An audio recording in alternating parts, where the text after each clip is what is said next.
naghahanda ng Star Magic Artists para sa nalalapit na taunang Star Magic Ball. Kaya naman silipin natin ang preparasyon nila sa umagang balita na ito ni MJ Felipe. Matapos ang matagumpay na Star Magic Games noong linggo, pinaghahandaan na ng celebrities ang nalalapit na Star Magic Ball. Isang gabing pagtitipon ng mga bituin, suot ang mga nagagandahang suits at gowns. Pinaghahandaan mo na rin ba ang Star Magic Ball?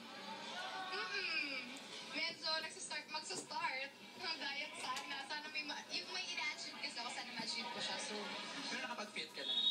hindi pa, pero nag-iisip na ako kung anong design, kung anong outlook ng gown. Gaya ni Julia, puspusan na rin ang paghahanda ni Catherine Bernardo at Daniel Padilla. Kakadate mo ba sa gabi niyan si Catherine? Kung pwede po, okay lang. Masaya po ako.